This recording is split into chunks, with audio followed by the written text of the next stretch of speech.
como foi importante trazer a ideia de rede de atenção psicossocial para dizer que a questão de saúde mental não era só uma questão da internação no hospital, era uma questão de responsabilidade de todo mundo.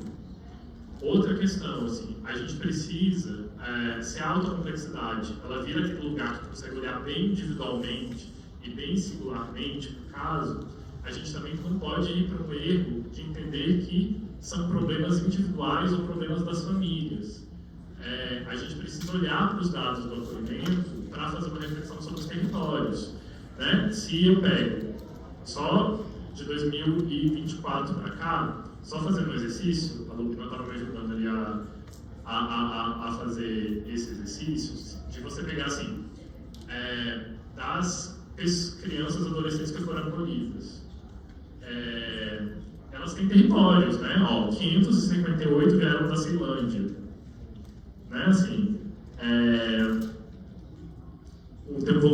proporcionalmente 68 crianças vieram da estrutural, o que proporcionalmente para um território minúsculo como estrutural é muita gente.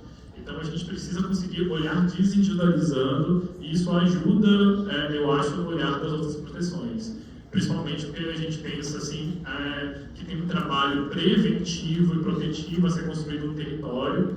E quando a gente olha só no olhar do caso individual da complexidade, a gente acaba entendendo, às vezes, que a gente precisa aumentar abrigos, aumentar acolhimento e não entender de onde e quais são os motivos que tanta gente de alguns territórios estão chegando na mesma situação.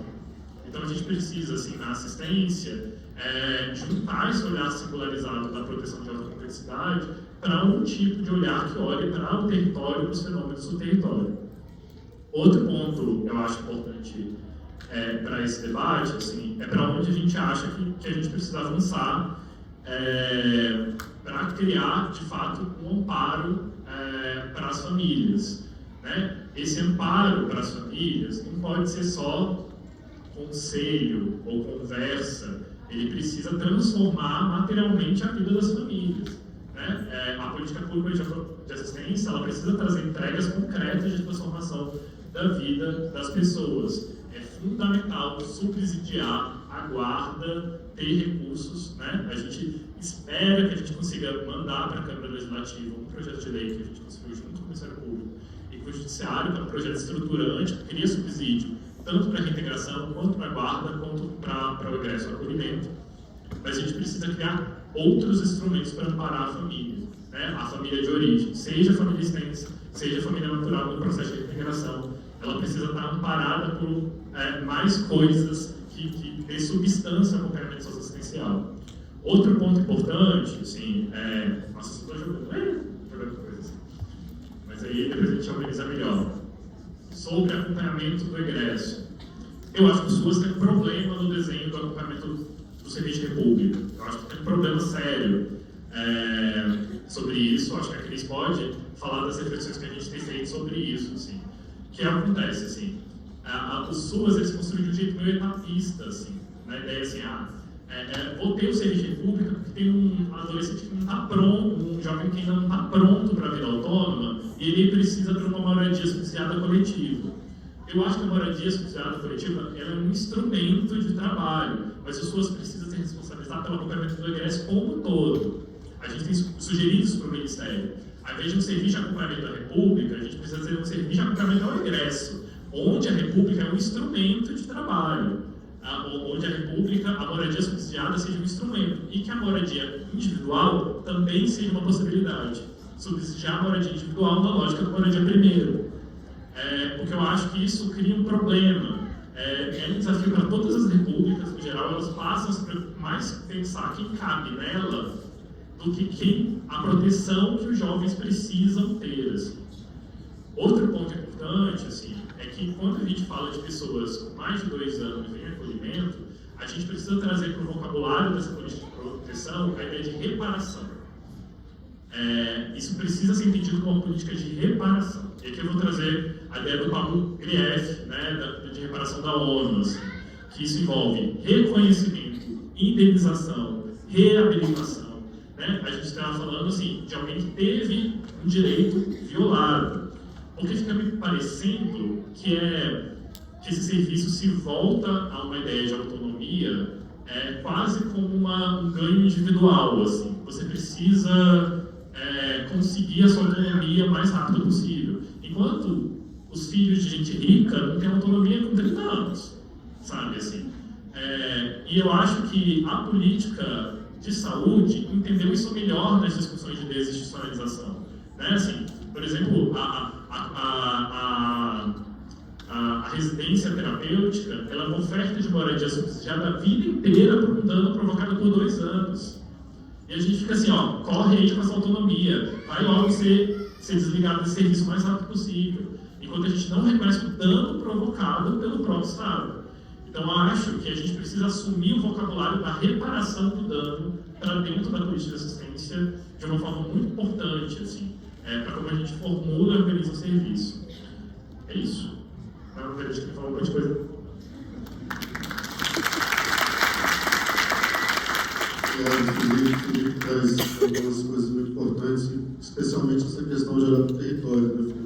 Tanto do ponto de vista da prevenção, como do ponto de vista depois da reintegração, do acompanhamento, né, daquela reintegração, se ela realmente está funcionando bem ou não. Então, para a gente dar seguimento, vamos passar a palavra para a Aline.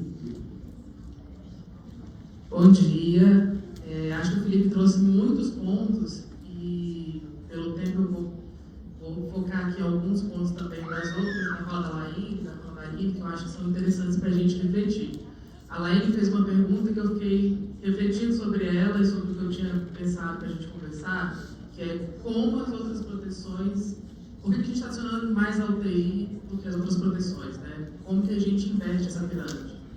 E aí eu fiquei pensando na fala da Aline em seguida, que trouxe um caso, e no nosso desafio, que é um desafio de olhar para o adolescente que ainda não foi para o acolhimento, olhar para o adolescente que está no acolhimento, olhar para o adolescente que saiu do acolhimento e às vezes está em situação de rua, olhar para a criança que está numa situação prestes a entrar nessa UTI. Então a gente tem claramente aí, o Felipe fala, né, não é uma expansão da rede de alta complexidade, eu acho que talvez seja uma expansão do resto dessa rede, para que a gente, né, consiga dar conta disso. Mas, para além disso, além da expansão da rede, como que a gente olha para essas questões?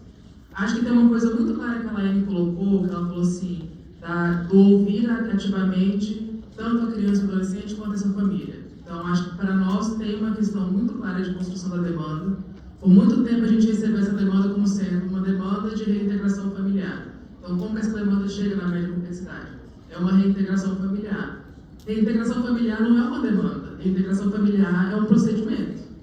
A demanda é outra. O que a gente precisa, o que de fato aquela família apresenta de demanda para que esse procedimento seja um procedimento efetivo? E acho que essa é uma lógica que a gente tem conversado para virar.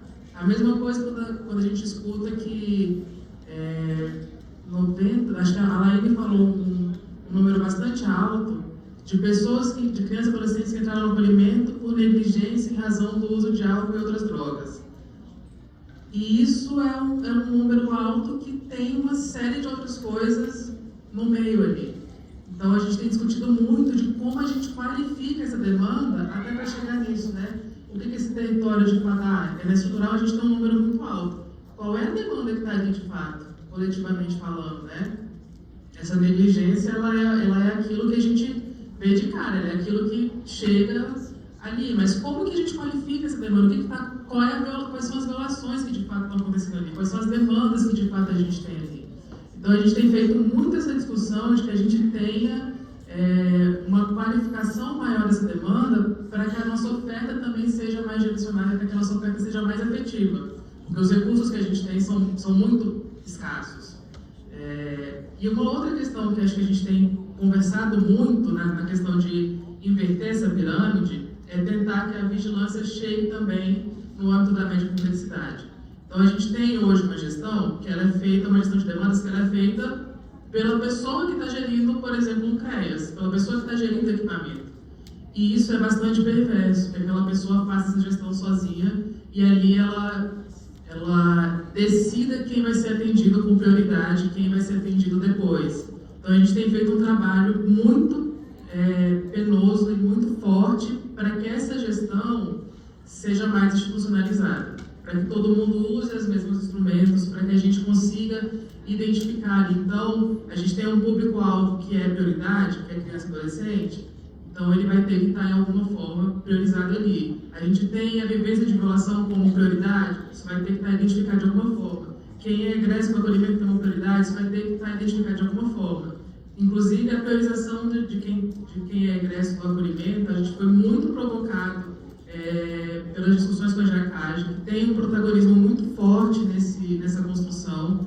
E aí eu queria deixar isso claro, que tem buscado muita gente para conversar e para fazer essa construção, para que a gente consiga que essa prioridade de fato seja verificada no momento das gestões de demanda, né? Então, acho que o nosso trabalho tem esse trabalho de curto prazo, que é como a gente olha o que tem agora com o que tem agora, tem um trabalho de médio prazo, que é essa organização do processo de trabalho mesmo, para que a gente consiga priorizar de fato e consiga que essa prioridade não seja individual, porque isso é penoso também para quem atende ali. E acho que tem um trabalho de longo prazo, que é, de fato, de expansão da rede, mas essa expansão de uma forma consciente, né? Que a gente consiga entender que um território como estrutural, que tem um equipamento solar, tem essa demanda desse tamanho, o que a gente precisa para que essa demanda efetivamente seja desenhada e a gente consiga olhar para ela de uma forma, não no caso a caso, mas da potencialidade daquele território. Né? Eu fiquei pensando muito isso, ouvindo a Aline falar do caso que ela trouxe, né, do CRES, da Ceilândia e tal, de como a gente tem que olhar para quem está no acolhimento, mas tem que olhar para evitar esse acolhimento e, ao mesmo tempo, conseguir fazer uma gestão dessa demanda, que é a mesma demanda, porque é uma demanda contínua, né? Não é uma situação, são situações que vão se agravando e se a gente não, tanto a gente precisa dar suporte para quem está vindo de lá, quanto a gente precisa dar suporte para quem está indo para lá. Então, acho que é um desafio da gente conseguir organizar essa rede e essa demanda também, de uma forma qualificada.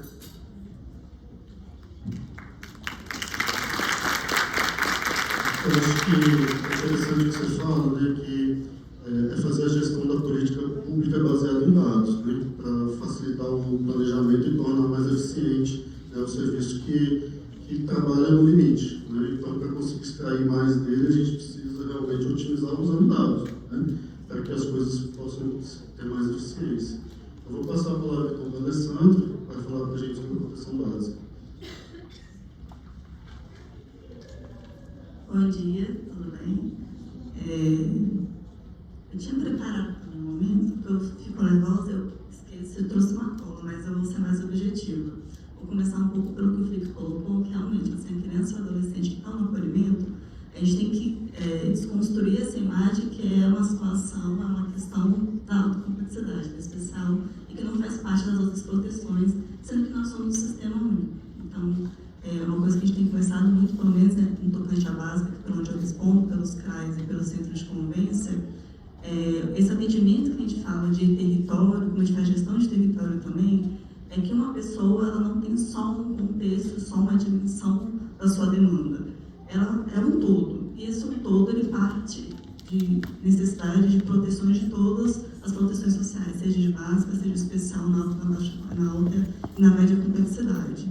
E aí, quando a Rafaela do CAD veio conversar com a gente de como a proteção social ela poderia atuar nessa garantia do cuidado também, na priorização do atendimento da criança, do adolescente, do jovem, com vivência de acolhimento, e o que a gente poderia trazer assim, para agregar, ou então mesmo para discutir ou levantar algumas questões no tocante à base, que a gente começou um pouco no sentido de serviço de convivência. Uma coisa que a professora Miguel Torres levou para a gente no mês passado, lá na SES, que a gente teve uma conversa sobre vulnerabilidade relacional, sobre as relações, sobre vínculos familiares, redes de apoio, porque essa também é uma base, né? A gente trabalha muito, a gente fala muito de vulnerabilidade de renda, né, da insuficiência material, mas não é só uma insuficiência material, uma questão estrutural. O que está por base disso também nas relações numa casa, numa família, numa comunidade, né? São as relações, são as redes de apoio, são os vínculos, né? Então, acho que a gente também tem que ter uma atenção para essas questões, para a gente conseguir trabalhar e entender que aquela pessoa precisa de todas as proteções. Então, eu queria falar rapidamente um pouco sobre o serviço de convivência, mas para talvez abrir os olhos para o que é esse serviço, né? A gente tem uma ferramenta, um serviço, uma potência muito grande dentro da básica, mas a gente não fala tanto como uma potência. A gente sabe que o serviço de convivência é um trabalho complementar ao PAEF e ao PAEF, mas por ser complementar não significa que ele é secundário. Então a gente tem que entender a sua potência num trabalho principalmente também com crianças e adolescentes em acolhimento, né? A gente tem que entender o serviço de convivência, ele não é só um encontro de jovens, de crianças, de idosos que vão fazer um crochê ou vão conversar sobre alguma coisa. O serviço de convivência, ele propicia um espaço de cuidado coletivo, de valorização da sua experiência, da sua história, da sua trajetória. Ele propicia um espaço de reconhecimento e de participação do seu território, uma relação que você tem com o seu território. Então, se a gente conseguir entender e trabalhar e consolidar o serviço como um espaço de cuidado coletivo, realmente, envolvendo os territórios, as pessoas, de pertencimento, e eu acho que essa questão de pertencimento é muito importante quando a gente fala de crianças e adolescentes com vivência de acolhimento, porque você tem uma relação com seus pares, intergeracional, você entende a sua vivência, a vivência do próximo, você se entende, se encontra dentro do seu território e com as pessoas que fazem parte desse território. Então, é uma relação que você consegue trabalhar o sentimento, muitas vezes, de isolamento, e você consegue entender que você não está só, você consegue uma rede de apoio que foi fragilizada porque você entrou numa situação de acolhimento, você teve a ruptura do seu vínculo da sua família, muitas vezes você tem uma mudança de território, então toda a sua rede que você tinha, você não tem mais. As pessoas que você tinha, por exemplo, para criança e adolescente, as pessoas que você tinha um contato, uma relação, você já não tem mais. E você entra numa instituição estranha, com pessoas estranhas, e você, o que vai acontecer com você? Né? Muita incerteza. E numa cabeça de uma criança ou adolescente é muito difícil esse momento. Para um adulto já é, viver uma incerteza já é difícil, imagina para uma criança ou adolescente. Então, a gente entender que o serviço de convivência tem um potencial para trabalhar essa questão tem vínculos fragilizados, como que eu posso fortalecer ou criar novos vínculos comunitários, redes de apoio, pares, pertencimento a um espaço, relações seguras e de confiança que você vai estar reconstruindo, né? Então, era isso um pouco que a gente queria que as pessoas começassem a entender o que é esse serviço de convivência. Eu acho que tem que começar a ter conversas, eu reconheço que nem sempre a gente consegue conversar tanto entre as proteções, nesse sentido, porque muitas vezes a gente trabalha para atender emergências e avaliar as coisas que vão acontecendo, mas eu acho que em 2025 a gente já conseguiu começar um pouco mais, acho que em 2026 a gente vai conseguir começar um pouco mais nesse sentido, de aproximar as proteções e entender a potencialidade de cada proteção para conseguir atender as demandas que a gente atende das nossas famílias. Que é uma família só, é um indivíduo só e que passa por todas as proteções. Então, eu acho que a gente vai conseguir avançar muito. A gente tem até um caso prático que no serviço de convivência hoje a gente tem o Incentivo ADF, que é um programa para adolescentes jovens de 15 a 17 anos, 18 anos incompletos. E em Sobradinho a gente fez a adesão de 4 adolescentes em situação de acolhimento. Hoje só temos um porque eles mudaram de território, questão de família, integração familiar, e são outras dinâmicas que eles estão vivendo. Mas hoje a gente não permanece com um adolescente inserido no programa, que participa, que adere, se encontrou, que se identifica com os outros adolescentes que estão lá e que, na verdade, até participa de outras atividades intergeracionais e com o território. Então, assim, eu acho que é um case de sucesso a gente entender que o adolescente que está hoje ainda em situação de acolhimento, mas que ela é público das 3 anos da proteção dentro do SUS, e não só do SUS, mas dos outros, né, das outras políticas que realmente faz parte desse processo todo. Mas eu acho que a gente poder dar um espaço maior para vocês também conversarem com a gente e colocar questões para a gente acolher também. Era isso.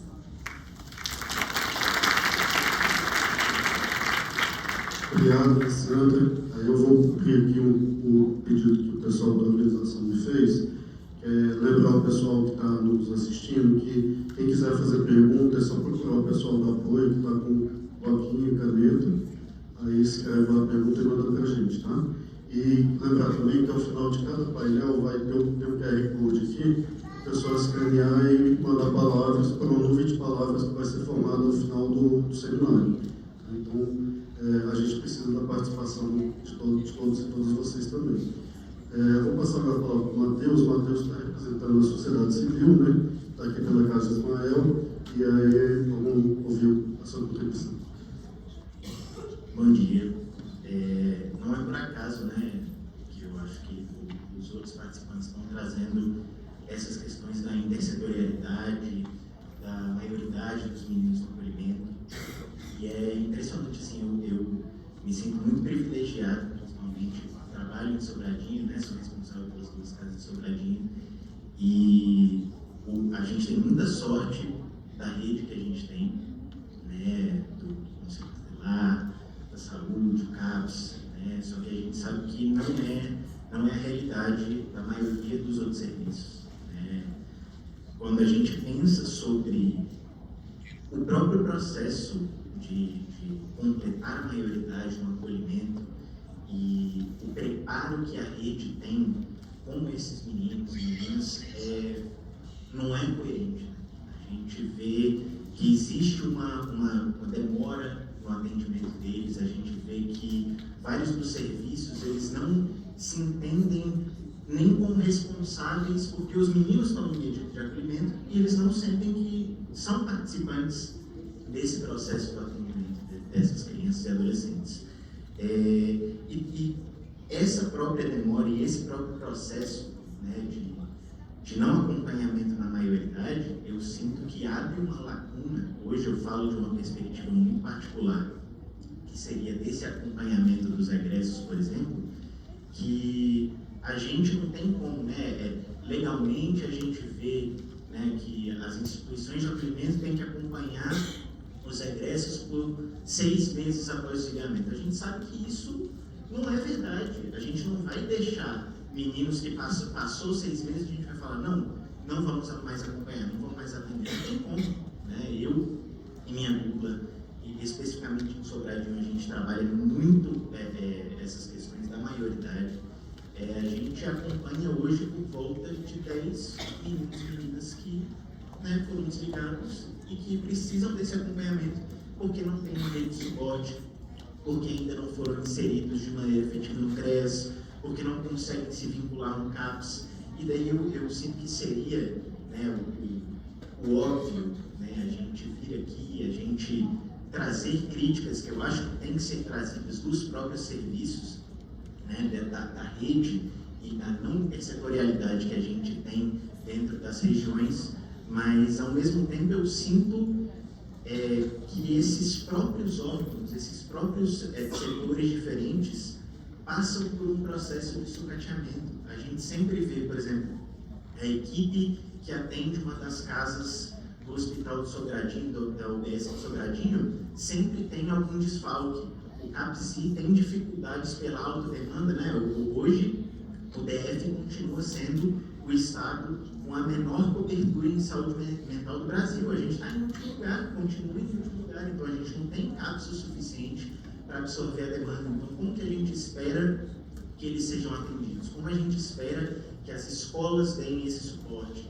Então, a maioria dos serviços estão sucateados. Para mim, é uma das maiores questões que a gente enfrenta hoje como serviço de acolhimento, e nessa dificuldade da conexão e da parceria com esses outros setores para ajudarem a gente, porque realmente não é só alta complexidade, né? A gente precisaria dessa integração, mas fica, né, o questionamento, como que a gente faz isso, né? Com a forma que a política é construída hoje, como é que a gente vai fazer isso, como é que a gente vai consertar isso para a gente dar esses outros passos, né? Eu acho que é interessante da sua fala também a gente pensar assim, que política pública não pode depender das pessoas que estão executando, né? Ela tem que funcionar bem em todos os níveis, em todos os locais, independentemente da qualidade pessoal dos profissionais envolvidos, né? Então, e aí começa muito com o que a Aline falou também, né, de levantar dados para aperfeiçoar cada vez mais os serviços. Eu vou passar agora a palavra ao outro Matheus, gerente da SAIC, que vai falar para a gente sobre a situação lá da SAIC. Bom dia a todos. Primeiro, é um prazer estar aqui falando para vocês, né, com essa mesa, falando com o pessoal que está ouvindo a gente. E quando eu fui convidado pela GEACAJ para falar aqui, eu fiquei pensando eu poderia falar para contribuir numa mesa que tem, né, tem os coordenadores, tem os outros orientados aqui. Pô, o que eu vou trazer, né, para o pessoal aí para reflexão? Eu pensei de trazer mais no sentido de uma vivência particular, porque mesmo as pessoas que me conhecem, ninguém, não sei, né, todo mundo que me conhece que sabe, mas eu antes de vir para Brasília, eu tive uma vivência de ser servidor público em outras unidades federativas. Eu fui de 2018 a 2022 e na assistência social, né, por isso que eu estou falando aqui. De 2018 a 2022 eu fui servidor, psicólogo, servidor lá em Cascavel do Paraná. Eu fui do CRAS, então fui da atenção básica, né, e fui da família acolhedora lá de Cascavel, que lá em execução direta, eu fui servidor do acolhimento familiar. E depois eu fui gerente de uma SAICA lá chama UAI, Unidade de Acolhimento Institucional. Mas então, de 2018 a 2022 eu tive experiência com a básica e com a alta. Aí depois eu ainda fui chamado em outro curso no interior de São Paulo, chama Itatiba Cidade, que eu fui em 2023. De 2022 a 2023 eu fui da média, eu fui pro CREAS. Então aí eu zerei assim, os níveis de proteção. E aí eu vim para cá, né? Eu vim para Giacá, Felipe, e aí eu vim e fui chamado, hoje estou gerente do SAICA, né? E então eu queria falar nesse sentido do que eu percebia quando eu estava lá em Cascavel, por exemplo, quando eu estava na alta de Cascavel, lá do Paraná. A nossa chefia, as instruções que a gente tinha, quando a gente recebeu, no caso de vulnerabilidade, de insegurança alimentar, que a gente precisava fazer um encaminhamento de um benefício. A gente era solicitado na alta de encaminhar para a básica. E isso, quando eu até conversei com a Areta e com a Laine, que era minha colega de Jacás na época, a estranheza que eu tive em Brasília da gente não encaminhar para a básica, a gente estando na alta, na alta complexidade, a gente faz o encaminhamento dos benefícios. E na época eu não entendi, porque eu demorei a entender, na verdade, porque eu percebia, por ter já sido ensinado assim, de que eu percebia como uma perda, quando você tem duas equipes, não é só são duas cabeças, são duas equipes, a equipe da alta ou a equipe da básica, pensando juntos um caso, né, que tem uma insegurança alimentar e tem uma questão necessária de reparação, quando tem duas equipes, como que a gente ganha com isso, né? Demorou para eu entender que isso é uma situação, por conta do território do DF, as RAs, mesmo sendo divididas, elas são distantes. Se eu encaminho para um CRAS, aí eu estou já com o usuário aqui na minha frente, ele está com insegurança alimentar, quem tem fome tem pressa. Aí ele está em insegurança alimentar, eu vou encaminhar para um CRAS, aí às vezes para chegar no CRAS já tem duas dificuldades, uma que é a vulnerabilidade financeira do usuário e outra vulnerabilidade até de entendimento daquele território, de conseguir fazer aquele deslocamento e aí chegar lá para às vezes não ser atendido, né, como a gente sabe que é a realidade que o Matheus estava falando, acho que vai ao encontro do que o Matheus falou, né? Às vezes vai, chega lá e não é atendido, então eu tive esse estranhamento, ele trouxe esse estranhamento. E também aí, já pulando, um outro estranhamento que eu tive foi quando, também né, em relação à alta complexidade, mas relacionado à média complexidade, quando eu estava no interior de São Paulo, é importante ressaltar que eu estou falando aqui de cidades de médio porte, pequeno porte. Só tinha um CRAS, só tinha um CREAS, só tinha um conselho tutelar, que eram 4 conselheiros.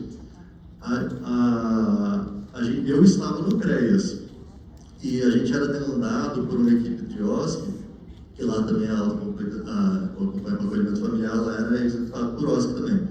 A gente era demandado de fazer esses atendimentos, de acompanhar todos os casos que estavam na alta complexidade. E, além disso, a gente fazia reunião mensal com o Conselho Tutelar, o CREAS, a OSC e mais o CAPS.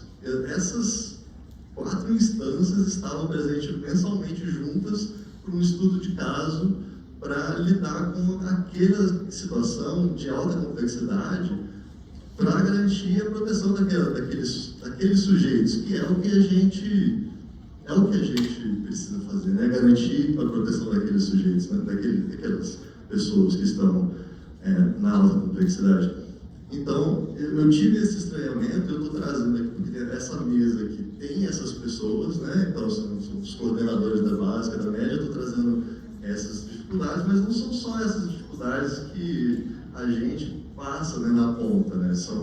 A gente tem dificuldade com o conselho, assim, eu não vou ficar me alongando muito, porque como o Matheus já falou, a Aline Nadelli já falou, a Ana Paula já falou, a Isabel já falou também, que são questões, você tutelar, ele encaminha, e muitas vezes é difícil a gente generalizar também, às vezes quando eu falo, nossa, vou ser injusto com alguém, mas a gente tem o geral, que o conselho tutelar encaminha o caso, e eles não seguem o acompanhamento, eles pensam lá no artigo 4, no Estatuto da Criança e do Adolescente, artigo 4.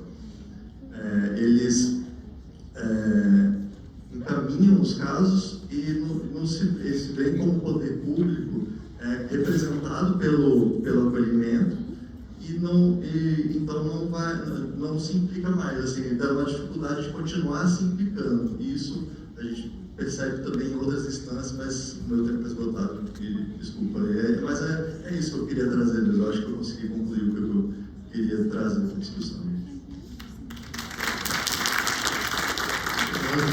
Eu acho que essa sua contribuição é muito valiosa de trazer essa comparação com outros estados, com outras realidades, porque realmente o Distrito Federal ele é único, né, peculiar. E isso traz algumas vantagens, mas também traz muitas dificuldades e muitos desafios, né? Essa visão, acho que enriquece bastante assim, a possibilidade da gente construir e crescer e melhorar cada vez mais. Vou passar agora para a Cristiana, para falar da coordenadora de serviço de República Jovem. Obrigada. Bom dia a todas e todos. Queria cumprimentar, dizer que eu estou muito feliz de estar aqui discutindo essa questão pós a maioridade, né, aos 18 anos, essa transição para a vida adulta. Trabalhei no acolhimento de criança e adolescente por muitos anos, inclusive com crianças e adolescentes em situação de rua. E aí eu queria que, em primeiro lugar, eu queria aqui abrir a minha fala para dizer que me parece crucial, sabe, Felipe, e aí dialogando, né, com a Secretaria, a necessidade do Estado intervir e assumir o acompanhamento desse processo da maioridade. Desculpa, gente, é porque eu estou com a discussão na cabeça a respeito do crime da 112 Sul, de como que isso está abrindo o debate sobre a questão da maioridade penal, né? Como que isso tem sido um comentário, em comentários inclusive em rede de TV e jornais, dizendo que esses adolescentes que cometeram esse ato infracional, eles são criminosos, são ladrões, precisam ser penalizados com rigor da lei. Então, desculpa. Enfim, voltando aqui, pensar enquanto que essa necessidade do Estado apoiar esse jovem nesse momento do desligamento das unidades de acolhimento, nesse processo de transição para a vida adulta, né? A gente diz muito da questão sobre a autonomia, que isso precisa se trabalhar, a gente foca muito na questão da empregabilidade e da moradia. Só que eu tenho conversado, e aí a partir dessa experiência com a República, a gente tem percebido que o processo de autonomia, ele vai além, vai muito mais além, e é muito mais complexo do que você simplesmente garantir a empregabilidade e a moradia, né? Tem outras esferas, tem outras faces que o Estado precisa assumir. E aí a gente tem chamado a atenção, né, da Secretaria, a gente tem provocado a Secretaria, dizendo isso, olha, a autonomia é um processo. E como um processo, ela não está aqui. Hoje, um menino com 16, 17 anos ainda, que ele seja preparado, né, que as unidades venham preparadas para os 18 anos, ainda assim é um processo lento, né? E aí a gente lembra também, e é uma outra conversa que eu tenho feito muito com o Felipe, que é essa questão da reparação. A gente lembra que a questão da institucionalização e do acolhimento traz impactos, né? E muitas vezes traz impactos negativos. Por melhor que seja o acolhimento, por melhor que seja o serviço, né, tem esse impacto, né? A gente tem esse impacto aí num processo neurológico, emocional, num processo de sociabilidade. Aqui em Brasília, a gente vê que é uma cidade muito elitizada, onde quando a sociedade ouve falar de um abrigo, né, já quer imediatamente expulsar aquele abrigo para fora, né? Então, assim, traz esses impactos. E quanto maior é o tempo das pessoas nesse lugar, mais...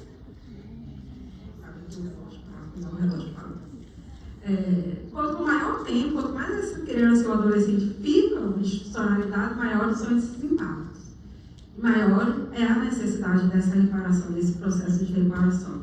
Bom, então, isso posto, a gente tem conversado sobre a necessidade da gente pensar no serviço, né, que cubra, faça esse acompanhamento.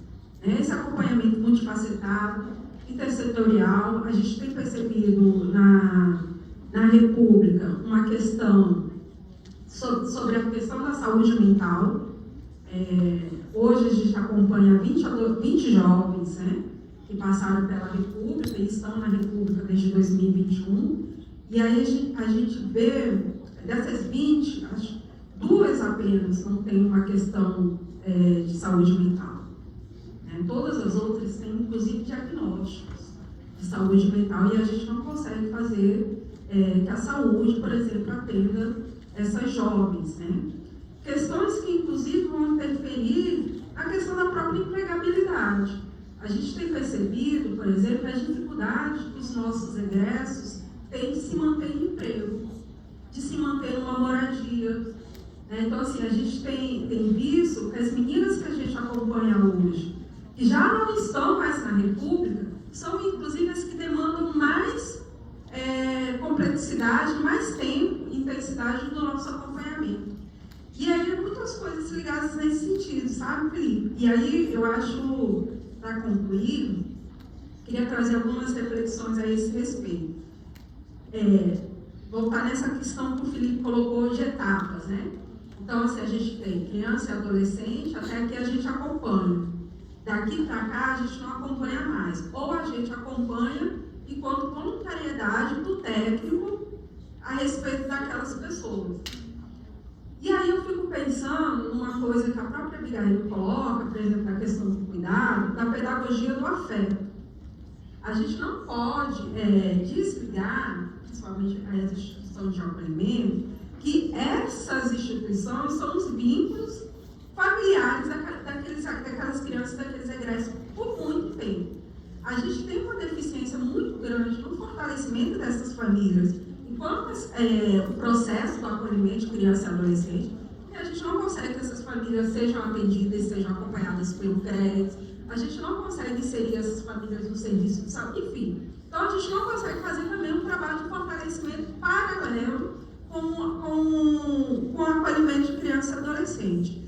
E aí, quando esse jovem sai desse acolhimento, ele perde praticamente tudo. Ele já não tem a família, que está vínculo fragilizado, e muitas vezes ele já também não tem muito acesso à instituição de acolhimento.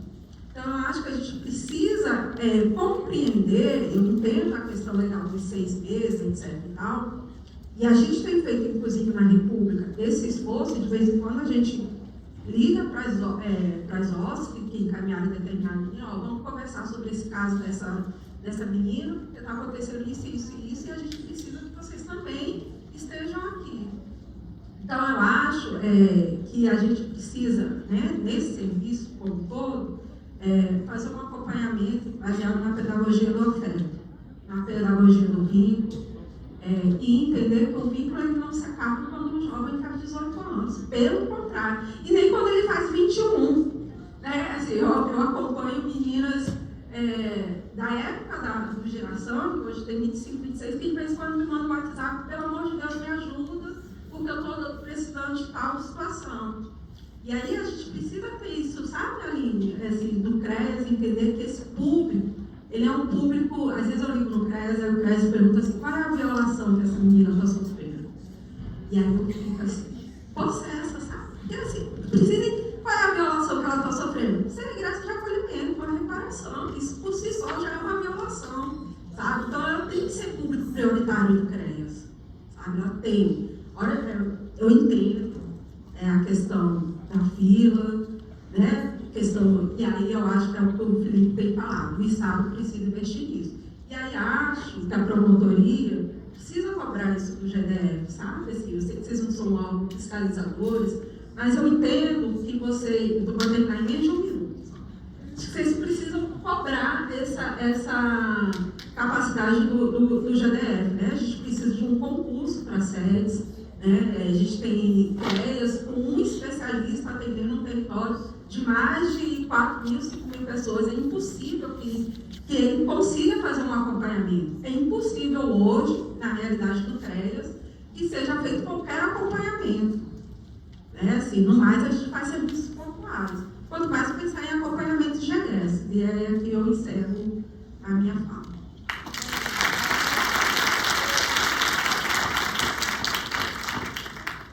Obrigado, Cristiana. Eu acho que são provocações muito importantes que você traz.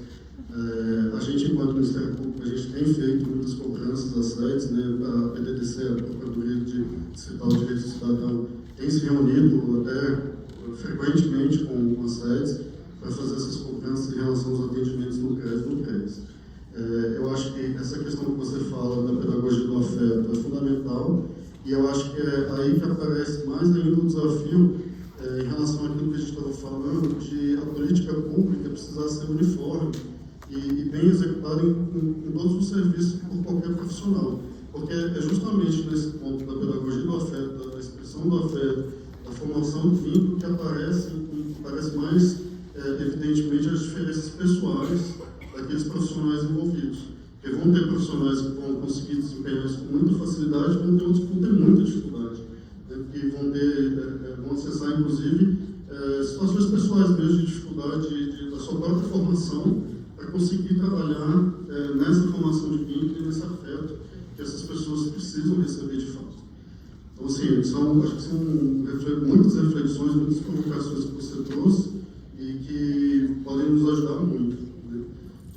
A gente agora vai ter a oportunidade de conversar com o Arthur Gabriel é adolescente, está acolhido lá no Lar de São José, e eu queria começar com que você assim, se apresentasse, dissesse um pouquinho da sua história, para que a gente possa contextualizar o nosso auditório sobre a sua história de vida.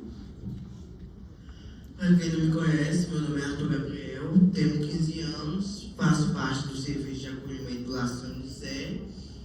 Já passei por alguns serviços de acolhimento e hoje quero contar um pouco da minha história, né, da minha vivência no serviço de acolhimento, né, compartilhar tudo aquilo que eu passei também. Desde os 12 anos de idade, né, já fui para o serviço de acolhimento muito cedo e confesso que minha primeira vez no serviço de acolhimento não foi fácil, né? O primeiro lugar desconhecido, com diversos tipos de pessoas, com diversas personalidades diferentes, e é um lugar onde a gente tem que se acostumar, querendo ou não, porque é um lugar que a gente tem a ocorrer, né, esse tipo de situação. Confesso que sim, no começo foi muito difícil, né? Mas eu acho que cada serviço de acolhimento que eu passei foi um crescimento, né? Uma evolução. Então eu acho que foi... Hoje eu agradeço muito por tudo que eu passei, porque se eu não tivesse passado por isso, por tudo que eu passei, eu não seria a pessoa que eu sou hoje. Legal, Arthur. Sim, seria legal você falar para a gente também um pouco de como era a sua vida antes do acolhimento. Assim, o quanto que vocês buscaram, vocês, sua família, sua mãe, vocês buscaram ajuda em alguns equipamentos, como essa ajuda chegou, se foi suficiente, se foi adequado, como é que você enxerga isso?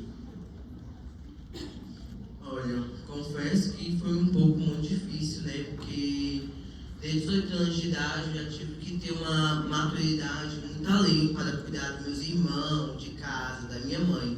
Porque minha mãe começou a ter depressão em 2020, 2019. Depois que ela entrou nessa depressão, ficou um peso, um papel muito grande em cima de mim, de ter a responsabilidade de cuidar da casa, dos irmãos e da própria mãe, entendeu? E então, nessa situação, eu procurei muita ajuda, entendeu? De vizinhos também.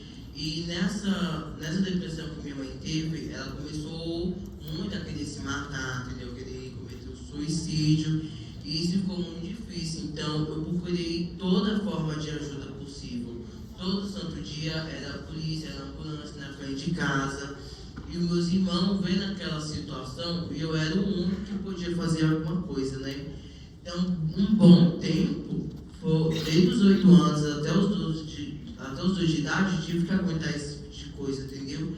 E calado, porque muitas vezes a família não aceita, né? Sempre é só você que é o errado, o julgamento só cai só pra você. Então, quando eu tive 12 anos, eu comecei a querer cuidar de mim. Eu estava vendo que eu não estava muito bem de vida, não estava muito bem psicológico. Então, eu comecei a buscar ajuda, entendeu? A gente que podia literalmente me ajudar. Então, com os 12 anos de idade, eu comecei a correr atrás, entendeu? Só que confesso que foi muito difícil, porque eles não queriam. Literalmente, eu acho que eles não queriam literalmente ajudar. Nunca fui ouvido de verdade. Depois de muito tempo que eu comecei a ligar várias vezes para o conselho tutelar ou para a polícia, que chegou lá o carro do conselho tutelar para me tirar. Mas depois de tudo que eu passei, mesmo falando tudo que tinha ocorrido, só depois de um bom tempo que eles foram fazer alguma coisa, né? Tomar uma atitude nessa situação. É muito legal você trazer isso, assim, para a gente ter essa dimensão, assim, da necessidade de ouvir, né, as crianças e os adolescentes, especialmente quando elas pedem ajuda, né? A gente tem esse dever e essa tarefa, né, de sair do nosso papel de adulto, de ficar só tentando conversar com os adultos e ouvir de verdade as crianças, ouvir os adolescentes e, a partir da própria demanda de vocês, a gente conseguir melhorar os nossos serviços. E aí, nesse sentido, eu queria que você falasse assim, como é que você enxerga, como é que você percebe as intervenções que foram e que estão sendo feitas durante o seu acolhimento em relação à sua família? Se você acha que, assim, que o fato de você estar sob esse serviço melhorou esse atendimento para a sua família, continuou igual ou piorou? Qual que é a sua perspectiva em relação a isso? Eu acho que continua igual, né? Porque, sabe, eles simplesmente só tiram você, né, dos seus familiares, te levam para um serviço de acolhimento e acabou. Lá você se vira, lá você vai ter que se cuidar. E eu penso assim, né? E a nossa família? Tipo assim, me tiraram da minha mãe, me tiraram da minha família. Minha mãe, como é que fica? Acabou? Entendeu? Então a segunda vida.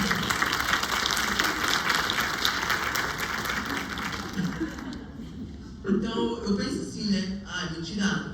E acabou. Só me colocaram no abrigo, agora eu vou ter que fazer minha parte e acabou. Entendeu?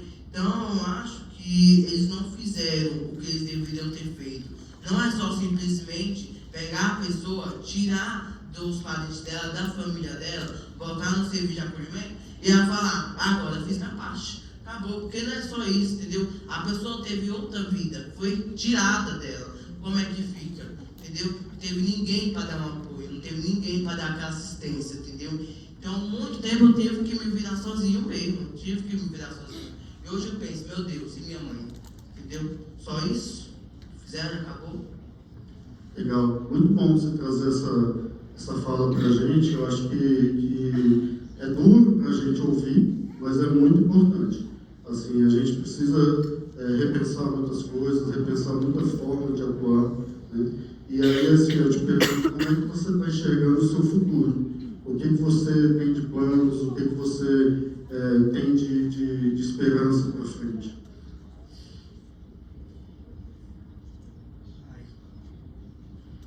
Eu sou uma pessoa, assim, que sempre aproveitei todo tipo de oportunidade, sabe? porque o futuro a gente nunca vai saber. Então, todo tipo de oportunidade que aparece, eu estou aceitando, porque conhecimento é tudo. Eu faço questão de receber todo o conhecimento possível, para que lá no futuro me ajude com isso, entendeu? Pois eu quero mostrar que não é qualquer um, sabe? Que a gente também no serviço de acolhimento pode também ter uma chance, a gente também pode mostrar a diferença, a gente pode fazer a diferença. A gente pode mostrar que a gente não está ali porque a gente quer, mas sim que a gente precisa. Enfim, eu acho que eu queria te perguntar se você quer falar mais alguma coisa que não foi te perguntado, que você acha que é importante. E também queria te perguntar se você quer fazer alguma pergunta para os nossos colegas que estão aqui conosco.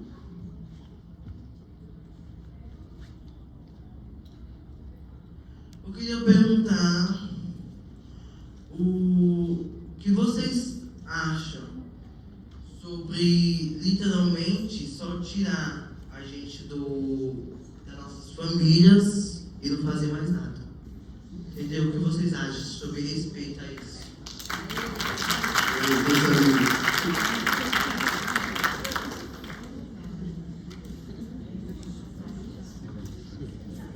Queria agradecer por você ter falado, Gabriel, e por você perguntar também, que eu acho que isso permite que a gente também fale sobre o quão é importante essa reflexão e o quão difícil é pensar sobre isso também.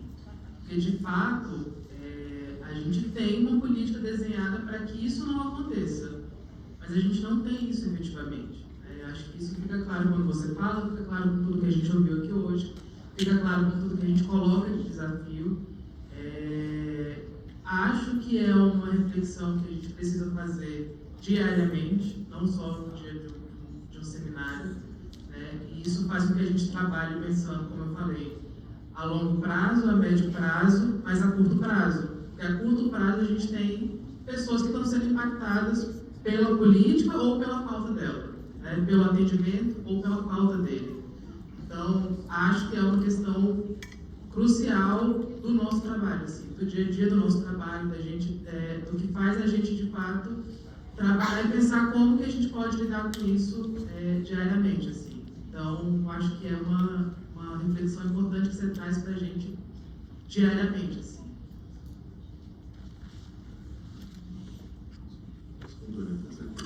Só para comentar um pouquinho, né? Eu estava em uma das integrações do Arthur, a gente, nossa equipe, a gente participou e fez alguns encaminhamentos foram para a gente encaminhou o benefício socioassistencial de vulnerabilidade, né? Para você ter aquele dinheiro, sua mãe sacar para você ir para a escola, não foi?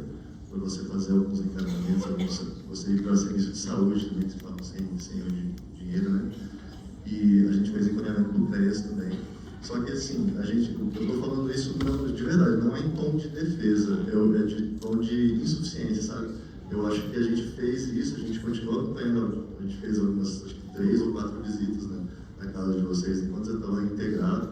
O Conselho Tutelado também estava ciente, eu não sei se eles foram, mas eu estou falando isso porque isso não foi suficiente, entendeu? Eu apoiando a sua fala, mesmo com isso, não foi suficiente para dar certo uma reintegração, dar certo você ficar lá, a sua mãe conseguir se libertar das questões sociais de saúde que ela tem. Então, enquanto serviço, peço desculpas e agradeço também, né, por você estar aqui e falando isso que você está falando. Acho que isso engrandeceu, acho que foi o que engrandeceu mais aqui a nossa mesa aqui. Então, Arthur, eu acho que eu queria, mais uma vez, assim, te dar a oportunidade para falar o que você achar que é importante, para a gente poder encerrar, de repente, essa etapa e passar aqui para as perguntas do pessoal. Só queria agradecer mesmo por ser convidado para representar uma boa parte do serviço de acolhimento, né? Mostrar mesmo tudo o que acontece mesmo e falar mesmo adiante para a gente poder fazer essa diferença, entendeu? Porque eu acho que não adianta só falar, mas sim botar em prática. Legal. Eu faço